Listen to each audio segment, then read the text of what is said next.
Bonjour Kat, j'ai une question de mon côté sur ta vision de l'écosystème français alors que la French Tech vient de fêter ses 10 ans et aussi sur l'émergence et la capacité à émerger de l'Union européenne sur la partie deep tech alors que la compétition mondiale devient de plus en plus féroce. Comment est-ce que tu vois le futur et comment est-ce que tu penses qu'on va pouvoir émerger sur ces sujets si stratégiques pour nous tous? Ah, Merci. Alors, c'est une question de Louis Carl, le fondateur de Badinez. ok, bien sûr. Non, mais c'est une super question parce que c'est des choses auxquelles j'ai commencé déjà à y penser en 2021. Tu vois, donc en 2021, la France a eu la présidence de l'Union européenne pour le Conseil de l'Europe.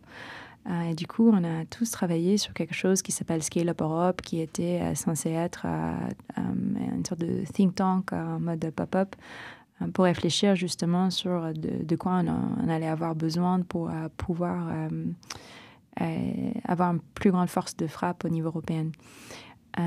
Mais c'était aussi une année qui était assez étrange pour moi parce que, forcément, vraiment quand tu es dedans, ça va tellement vite, il y a tellement d'urgence que c'est très difficile de prendre du recul. Et le moment que tu prends vraiment du recul, c'est naturellement le moment où tout le monde est en train de faire ton bilan et d'en parler. Et en fait, tu vois, j'étais en train de rédiger mon discours de départ. Et tu vois, j'allais encore dire, tu vois, les 17 licornes, le même chiffre et tout.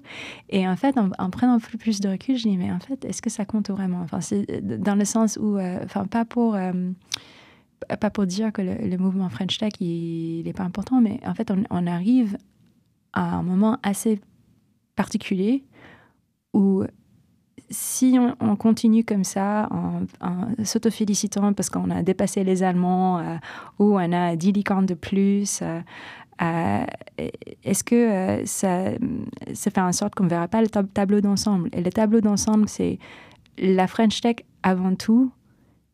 La raison pour laquelle l'État a tant investi, et des gens comme moi, comme Cédric comme Fleur Pellerin, comme Yonir Madjoui, tous les gens ont donné tant d'eux-mêmes.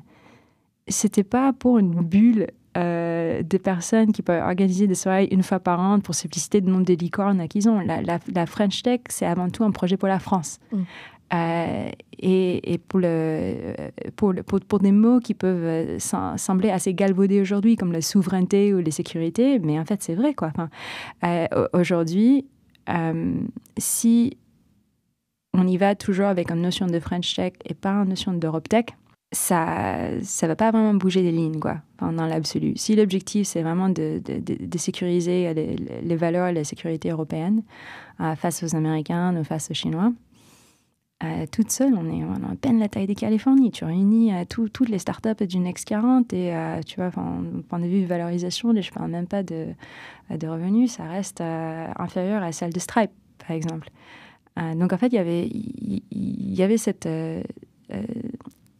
première réflexion sur ça. Et puis le deuxième encore, c'était, voilà, on commençait à avoir ce début de réflexion sur, mais en fait, pourquoi le Next 40? Pourquoi est-ce qu'on a décidé que la boîte qui grandissait le plus, ou qui avait, en tout cas, qui avait une puissance économique potentiellement plus élevée, serait les boîtes les plus importantes de la French Tech, à tel point où, en fait, ils ont une équipe, il y a une grosse équipe derrière maintenant, des personnes qui les aident.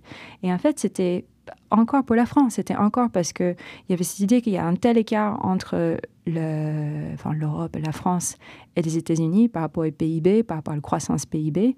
Et les États-Unis, c'est tiré par les boîtes de la tech.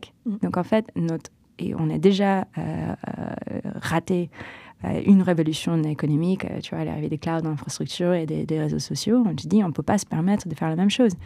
Et du coup, c'était ça la vision et c'est ça la stratégie. Et aujourd'hui, je suis pas sûre que... je suis pas sûre que ça tienne encore de la même façon. Je pense vraiment, et on voit Clara et les ministres aller dans ce sens-là, notamment avec l'arrivée de France 2030. Mais aujourd'hui, c'est encore un peu, tu vois, encore le cul entre deux chaises, comme on dit. Donc, je pense là, une question qu'on va devoir se poser, peut-être pas là, peut-être au prochain quinquennat, c'est pas comment on soutient la French Tech. La question, c'est quel est l'objectif pour la France qu'est-ce que la French Tech peut faire pour la France, tu vois, versus... Moi, j'ai passé les 4 années à la French Tech, les questions les plus posées quand j'étais à la French Tech, vraiment via les sites web ou les réseaux sociaux et tout ça, étaient qu'est-ce que la French Tech peut faire pour moi. Et là, je pense qu'il faut qu'on change un tout petit peu et on commence à dire qu'est-ce que la French Tech peut faire pour la France. Et du coup, je pense qu'il y aurait j'espère, une tendance à se dire plutôt on a un objectif et pour y arriver, on a besoin de certains types de boîtes et que certains types de boîtes qui vont arriver à un certain type de stade de développement, à un certain stade de déploiement, d'arriver à un certain niveau d'innovation voilà. Et que ce sera ça éventuellement qui va driver peut-être ce qu'on appellerait le Next 40 dans l'avenir.